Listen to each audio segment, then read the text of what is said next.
హ్రీంకారాసనగర్భితా నలసికాం సౌహక్లీం కళాం బిభ్రతీం సౌవర్ణాంబరధారిణీం వరసుధాధౌతాం త్రినేత్రోజ్వలాం వందే పుస్తకపాశమంకుశధరాం స్రగ్భూషితాముజ్వలాం త్వాం గౌరీం త్రిపురాం పరాత్పరకళాం శ్రీచక్రసంచారిణీం.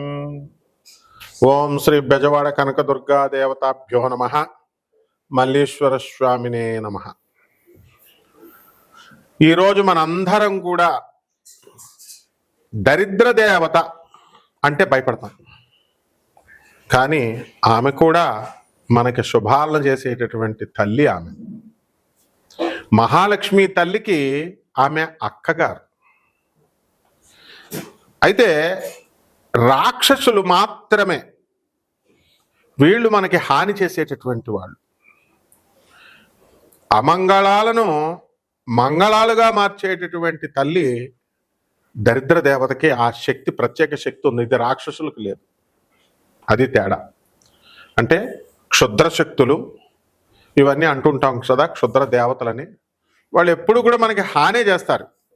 మనం అడిగిన పని చేస్తారు, కానీ ఆ తర్వాత దానికి మూల్యం, ఫీజు చెల్లించుకుంటారు. అది ఒక్కొక్కసారి మన ప్రాణం కూడా అవుతూ ఉంటుంది. అలాంటిది మరి ఈ యొక్క దరిద్ర దేవత మాత్రం ఏం చేస్తుందంటే మనల్ని అందరినీ కూడా రక్షించాలని చెప్పి, లక్ష్మీదేవి యొక్క అక్కగారు కాబట్టి ఆమె వీలున్నంత వరకు మనకి దూరంగా పాప ఆవిడ వెళ్ళిపోద్ది. ఎవరిని పట్టుకుంటుందో తెలుసా దరిద్ర దేవత? చాలామంది ఇలా ఇప్పుడు ఇంటర్వ్యూస్ తీసుకుంటూ ఉంటారు కదండి యాంకర్లు. జేడి లక్ష్మీనారాయణ గారు ఐపీఎస్, తర్వాత మన లోక్సత్తా జయప్రకాష్ నారాయణ గారు ఐఏఎస్ ఇంటర్వ్యూలు చూడండి. వాళ్ళు ఎప్పుడు ఇలా కాళ్ళు ఊపరు, అలాగే కాళ్ళ మీద కాళ్ళు వేసుకోరు. ఇక మామూలు వాళ్ళని చూడండి, మీరు ఎవరినైనా సరే వీళ్ళు వాళ్ళు అనలేదు.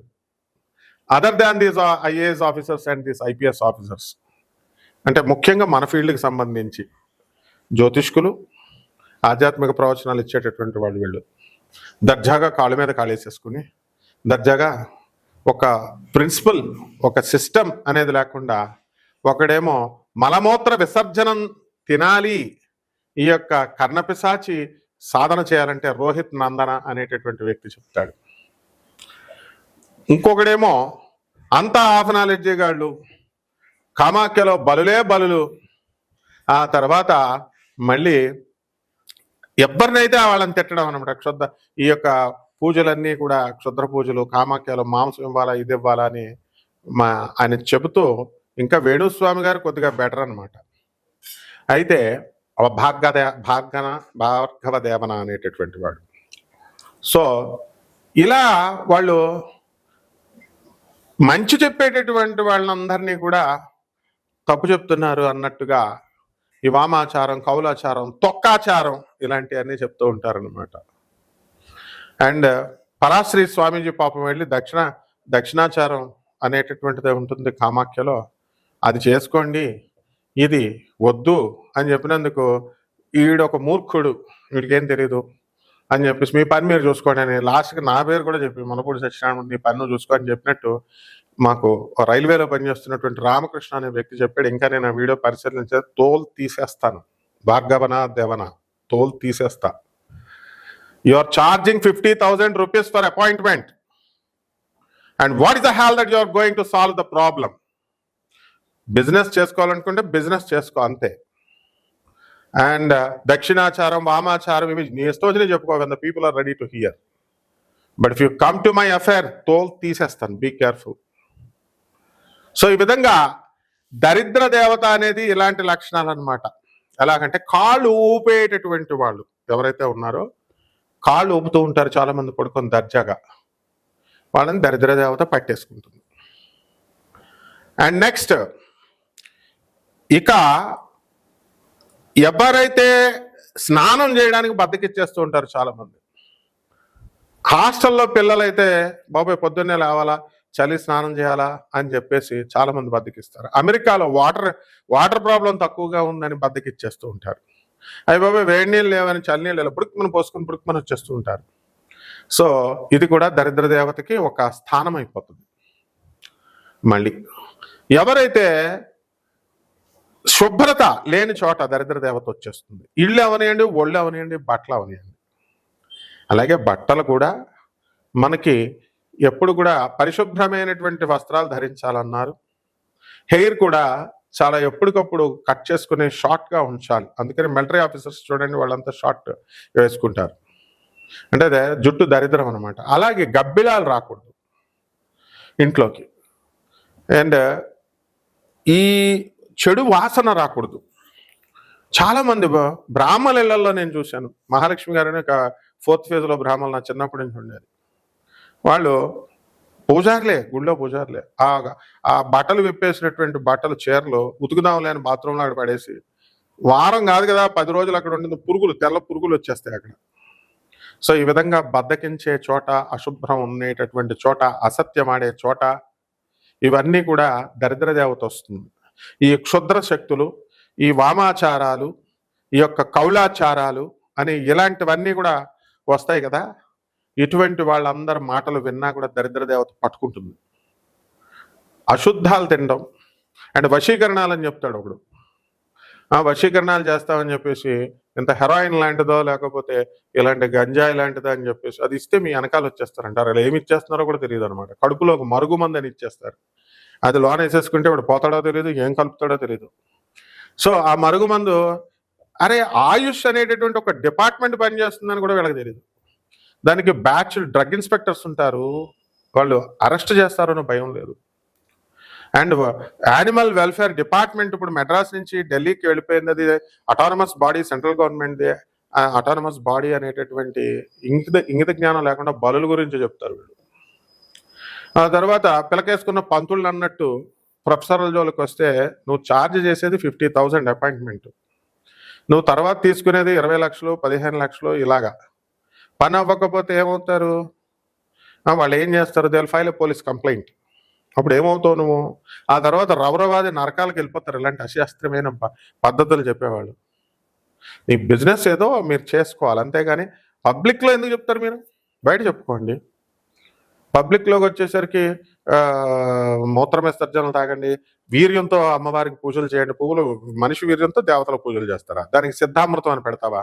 అంటే వీళ్ళ హస్తప్రయోగం చేసుకోమని చెప్తున్నావా? What is all this non sense? And ఈ టీవీ ఛానల్స్కి బుద్ధి లేదు. వాడు 50,000 ఇస్తున్నాడు, అందుకని వీళ్ళంతా బిల్డప్లు ఇచ్చుకుంటే యాంకర్లు ఎంక్వైరీ, అదే పెద్ద ఇది ప్రోగ్రామ్ చేయడం. ప్రజలు ఏమనుకుంటారంటే వాడు డబ్బులు ఇచ్చి చేయించుకుంటున్నాడు, ఇది పెయిడ్ ప్రోగ్రామ్ అని అనుకోకుండా వాళ్ళు ఏదో పెద్ద, వీళ్ళేదో విఐపీలు, వీళ్ళు ఏదో చేసేస్తున్నారు, వీళ్ళకి ఏదో తంత్రజ్ఞానం వచ్చేసు, తంత్రశాస్త్రం వచ్చేసు అనుకొని వీళ్ళ బుద్ధి లేనటువంటి వాళ్ళంతా కూడా కామెంట్స్. అందరూ నరకానికి పోతారు రా బాబు. మంచి వాళ్ళని ఎందుకు కరప్ట్ చేస్తారు? మీరు చేసుకోవాలంటే తంత్రశాస్త్రం లేదు, తొక్క శాస్త్రం లేదు. తంత్రం అంటే ఎవడేష్టం వచ్చినట్టు చేసేసుకోవడం. చేసుకోండి, ఇంటికి వెళ్ళి చేసుకోండి. మీ దగ్గరికి వచ్చిన కస్టమర్స్కి సిద్ధామృతం అని చెప్పి వీర్యమే తీయమంటావో, లేదా వీర్యంలో ముంచి పువ్వులు పెట్టి పూజ చేయిస్తావో, అశుద్ధాలే తినిపిస్తావో, నీ పని నువ్వు చూసుకో అంటే చేసుకో. బట్ సోషల్ మీడియాకి రాకు, నీకు ప్రాబ్లం అవుతుంది. బెట్టింగ్ యాప్స్కి సజ్జనార్ సార్ ఇన్వాల్వ్ అయ్యారు. అలా చదువుకున్న వాళ్ళకి సైలెంట్గా ఉంటాం అనుకుంటున్నావా? సో ఈ విధంగా ఈ యొక్క దరిద్ర దేవత లక్షణాలమ్మ. ఇలాంటి వాళ్ళ మాటలు విన్నా, ఇలాంటి చేష్టలు చేసిన, అశాస్త్రీయమైనటువంటివి అవైదికమైనటువంటి పనులు చేసినా పట్టుకుంటుంది. ఆ మధ్య ఒక ఆయన పాపం, అతను మంచోడే వీళ్ళతో పోల్చుకుంటే కొద్దిగా. అతను చెప్పి పంచమకారాలు మటన్ పెట్టాలి, చికెన్ పెట్టాలి, మందు బాటలు పెట్టాలని చెప్పి ధడేలమని పడిపోయి ఇప్పుడు రాశిఫలాలు చెప్పుకుంటున్నాడు అన్ని ఛానల్స్కి వెళ్ళి. వీళ్ళతో పోల్చుకుంటే అతను కొంచెం బెటర్. అతను మన ఫ్రెండ్ వేణుస్వామి. కాబట్టి ఈ రకంగా కాకుండా ఇలాంటి లక్షణాలు ఉన్నటువంటి వాళ్ళందరినీ కూడా అలక్ష్మి పట్టుకుంటుంది. దరిద్ర దేవకు చిహ్నాలు ఇదనమాట. కాబట్టి ఎప్పుడు పరిశుభ్రంగా ఉండడం, మనసా వాచా కర్మణ, మంచి పలుకులతో మాట్లాడడము, అక్రమ సంబంధాలు లేకుండా ఉండడం కూడా ఒక భాగం. అధర్మ కార్యాలు, ఇతరులని కబ్జాలు చేసేడాలు, ఇతర బలహీనుడి మీద పడి బలహీనుల స్థలాల్ని, వాళ్ళ ఆస్తుల్ని కబ్జాలు చేసేటటువంటి వాళ్ళంతా కూడా బెడ్ రిడెన్ అయిపోతారు. అంతా మహా ఉంటే ఎంతకాలం ఉంటారా మీ ఆరోగ్యాలు? మహా ఉంటే 30 సంవత్సరాలు ఉంటుందేమో. ఆ తర్వాత ముసలాళ్ళు అవరా, బెడ్ రిడెన్ అవరా? కానీ మహాకాళ్ళు అంటున్నారు. మహాకాళుడు ఊరుకుంటాడా? తాట తీసేస్తాడు. కాబట్టి ఈ దరిద్ర దేవత పట్టుకునే లక్షణాలు అంటే ఏయో అనుకోకుండా ప్రాక్టికల్గా ఇవేనమ్మా. కాబట్టి జాగ్రత్తగా అశాస్త్రీయ గురువులను కాకుండా శాస్త్రీయ, మేము రూపాయి కూడా తీసుకోకుండా నాన్ కమర్షియల్ బేసిస్తో జ్యోతిష్యాలు చెప్తున్నాం. అండ్ మంచి చెప్తున్నాం. దానికి కూడా ఏంట్రా మీరు ఒక్కొక్కడు నేను కమిషనర్ పెళ్ళాన్ని, అక్రమ సంబంధాలు, మేము కన్యారాశి మంచివాళ్ళం, మేము మా పని మనిషి సూసైడ్ చేసుకోబోయింది, మీద పోలీస్ కంప్లైంట్ పెడతా. What is all this non sense? అక్రమ సంబంధాలు లేనాడు ఎవడరా? 1% 1,00,000 వంతు ప్రతి రాశిలో ఉంటారని చెప్తే నొప్పి వచ్చింది అంటే భుజాలు తొడుగుంటే ఇదే పరిశీలిస్తున్నావా? ప్రతి ఒక్కళ్ళ వీడియో అంటే ఈ బుద్ధి లేనటువంటి వాళ్ళు వీళ్ళంతా ఇష్టం వచ్చినట్టు చెప్తున్నారు అనమాట. యాడ్లు అంట. ఒక్కొక్కడు చేతబడులు చేయబడును, లేకపోతే చేతబడులు తీయబడును, వశీకరణలో చేయబడును, ఇలాంటి యాడ్లు పెడితే బెట్టింగ్ యాప్స్ లాగా అయిపోతారు వీళ్ళు కూడా. That's what she's pointing out. So సలహాలు ఇచ్చేయడం ఈజీ అమ్మా. ప్రజలంతా కూడా నేర్చుకుంటారా బాబు, మంచి గురువులు చెప్పేది అంటుంటే మీరు మా గురువులకే పంగనామాలు పెడతారు మీరు. సో ఎంత కష్టం ఒక వీడియో రిలీజ్ చేయడం. నీ ఇంట్లో కూర్చొని తీసేయడం అనుకుంటున్నావా ఏంటి? ఇవంతా పెయిడ్ ప్రోగ్రామ్స్ అనుకుంటున్నావా? కెమెరామెన్లు ఉంటారు, ఎడిటర్లు ఉంటారు, యాంకర్లు ఉంటారు, లైటింగ్ ఉంటుంది, కరెంట్ ఉంటుంది, దానికి మేనేజ్మెంట్ ఆఫీస్ ఉంటుంది. ఊరికే సలహా పెట్టి ఫోన్ నెంబర్ వేసామని ఎవరిదైనా పర్సనల్ ఫోన్ నెంబర్ ఎవడన్నా వేస్తాడా? నాకు తప్ప డైరెక్ట్ నా నెంబర్ వేస్తా. మిగతా వాళ్ళు ఎవరినైనా తీసుకోండి, ప్రజలు చూడండి. ఒక్కడ కూడా మరి అంత మునగాళ్ళు, అంత ధైర్యస్తులు అయితే వెళ్ళండి ఫోన్ నెంబర్. ఎనీ టైమ్ 24/7 నేను వెంటనే ఫోన్ ఎత్తాను. అండ్ ద సేమ్ టైం పిచ్చి వేషాలు వేస్తే వెంటనే యాక్షన్స్ అంతా చాలా దారుణంగా ఉంటాయి అన్నమాట. అందరితో మాట్లాడినట్టు మాట్లాడితే ప్రభుత్వానికి కొన్ని రూల్స్ ఉంటాయి, రెగ్యులేషన్స్ ఉంటాయి, కమ్యూనిటీ గైడ్ లైన్స్ ఉంటాయి. ఇవన్నీ ఏమైనా తెలుసా అసలు? కాబట్టి ఇవన్నీ తెలుసుకోకపోయినా కూడా దరిద్రం పట్టుకుంటుంది. గురువులందరికీ ఎవరైనా సరే వాళ్ళు గురువులకే పంగనామాలు పెట్టాలని చెప్పి గురువులకు సలహాలు ఇవ్వాలి, ముఖం ఇటే పెట్టాలా, స్ట్రైట్గా ఉండాలా, మరి 10 ఛానల్స్ వేసుకోవద్దు వాళ్ళు, ఒకేపే పెట్టాలా? నువ్వు ఇస్తున్నావు డబ్బులు? కాబట్టి ఎవ్వరు కూడా సలహాలు ఇవ్వద్దు అసలు. ఏ పంతులు గారికి ఇవ్వద్దు. దక్షిణాచారంలో చెప్పేటటువంటి పంతుళ్ళంతా కూడా పాపం వాళ్ళు పద్ధతిలో చెప్తున్నారు. మహా తీసుకుంటే డబ్బులు.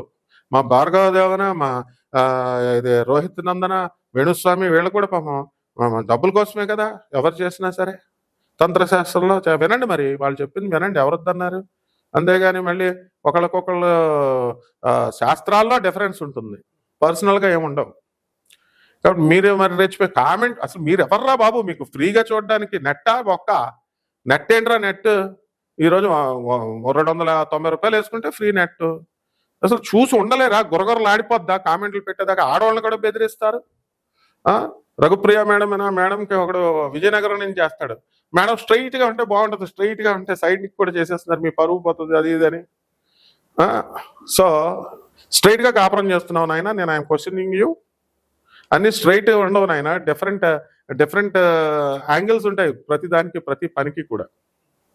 So take care, don't give suggestions to any పంతులు గారు, ఎనీ జ్యోతిష్కుడు. తంత్రశాస్త్రం అయినా కూడా, మంత్రశాస్త్రాన్ని మీకు ఇష్టమైతే వెళ్ళండి, కన్సల్టెన్సీస్ కట్టుకోండి, చేసుకోండి. ఇవన్నీ కూడా సిద్ధాంతాల పరంగా డిఫర్ అవుతాం తప్ప మేమందరం ఫ్రెండ్సే. కాబట్టి ప్రజలు మీరందరూ కూడా మనల్ని ఆదరిస్తున్నారు కాబట్టి మీరు కూడా మన కమ్యూనిటీ, మీరంతా మన ఒక ఫ్యామిలీ. అందువల్ల యూట్యూబ్ మన తండ్రి ఆయన మనువు. కాబట్టి జాగ్రత్తగా చేసుకోవాలో ఉపయోగించుకోవాలమ్మా. దరిద్ర దేవత ఈ 12 రాశుల మీద ఎలా ప్రభావం చూపిస్తుందో చూద్దాం. ఒక్కొక్క రాశికి విడిగా చెప్తా. ధనుస్సు రాశి. ఈ ధనుస్సు రాశి వారికి దరిద్ర దేవత వదిలేయబోతుంది మీకు. మరి ఆగస్టు నెల నుంచి మీకు బాగుంటుంది అనమాట. దరిద్ర దేవత కంప్లీట్గా వదిలేస్తుంది. షష్ఠ స్థితిగతుడైనటువంటి ఈ యొక్క గురుగ్రహ ప్రభావం వలన శత్రువులపై ఆధిపత్యాలు ఇలాంటివన్నీ కూడా చేశారు. అండ్ అనారోగ్య సంబంధమైనటువంటి వ్యవహారాలు సూచనప్రాయంగా తెలుస్తాయి. మలంలో రక్తం పడిపోవడం, లేకపోతే మీ యొక్క యూరిన్లో రక్తం పడిపోవడం, ఇలాంటి జెనిటల్ ప్రాబ్లమ్స్ అనేటటువంటి వెనీరియల్ డిసీజెస్ అనేటటువంటిది రావడానికి అవకాశాలు ఉన్నాయి. కాబట్టి ధనుసు రాశి వాళ్ళందరికీ కూడా వృత్తి, వ్యాపార, ఉద్యోగ విషయాల్లో బ్రహ్మాండంగా ఉంది. మరి అర్ధాష్టమంలో ఈ యొక్క రవి, బుధ, శుక్ర, రాహు, శనిగ్రహ ప్రభావాల వలన అనేకమైనటువంటి సమస్యలతో సతమతం అవుతూ, మరి అదేవిధంగా వీళ్ళందరినీ కూడా మెంటల్ టెన్షన్, మెంటల్కి ఎక్కి మైండ్కి ఎక్కి మెంటల్ టెన్షన్ తెచ్చుకోవడానికి ఉంటుంది. ప్రతి చిన్న విషయం కూడా సీరియస్గా తీసుకోవడం వల్ల. కాబట్టి ఈ యొక్క ధనుస్సు రాశి వారికి వ్యాపారాలు బాగుండలేదని బాధపడేటటువంటి వాళ్ళకి కొంతకాలం తర్వాత ఇప్పుడు మనకు ఆగస్టు నుంచి ఇంకా బాగుంటుంది. అండ్ బిల్డర్లకు కూడా సైట్లు అమ్ముడవడం అనేటటువంటి జరుగుతాయి. స్థలాలు లేనటువంటి వాళ్ళు స్థలాలు కొంటారు. ఇక విద్యార్థుల దగ్గరికి వచ్చేసరికి ఉద్యోగాల్లో వీళ్ళు సెటిల్ అయిపోవడం అనేటటువంటివి జరుగుతాయి. ఇక ప్రేమ వివాహాలు అనేటటువంటివి ఈ రాశి వారిలో కొంతమంది చేసుకోవడానికి అవకాశాలు ఉన్నాయి. కాబట్టి ఈ రాశి వారంతా కూడా అనేక రకాలైనటువంటి వ్యాపారాలు చేసి అనేకమైనటువంటి దేశాలకి, ఇతర రాష్ట్రాలకి, ఇతర దేశాలకి, ఇతర రాష్ట్రాలకి వీళ్ళంతా కూడా వెళ్ళడం అనేటటువంటిది జరుగుతుంది. ఏమంటే మరి ఎన్ని సంవత్సరాలు చూసినా మాకు ఇలాగే ఉంటుందండి అంటే, ఇంతకుముందు ఇలా బతకలేదు, మీరు బ్రహ్మాండంగా బతికారు. కాబట్టి దరిద్ర దేవతకి కోపం వచ్చేటటువంటి యొక్క కార్యక్రమాలు ఏవో ఒకటి చేస్తున్నారు. అందువల్ల మీపై ఈ యొక్క దరిద్ర దేవత కక్ష కట్టడం అనేటటువంటిది జరుగుతుంది. ఆ విధంగా ఈ ధనుస్సు రాశి వాళ్ళకి మనం చేసేటటువంటి పరిహారాలు ఏమిటంటే, ఈ యొక్క రాహు గ్రహము మనకి మే 30, 2025 సంవత్సరం దాకా ఉంది. మరి అటువంటి వాడికి రాహు జపం చేసుకోవాలి, రాహు స్తోత్రాలు చదువుకోవాలా. రాహుకి కిలోంపావు మినుముల్ని ఆవుపేట రంగు ఉన్నటువంటి వస్త్రాల నుంచి పేద బ్రాహ్మడికి శనివారం నాడు ఉదయం కరెక్ట్గా 8 గంటలకు దానం చేసుకోవాలా. అదేవిధంగా దశ మహావిద్యల్లో ఒకటైనటువంటి మహాకాళి అమ్మవారి యొక్క హోమాన్ని మేళ్లలో జరిపించుకోవడం ద్వారా బ్రహ్మాండంగా కలిసి వస్తుంది. శుభమస్తు.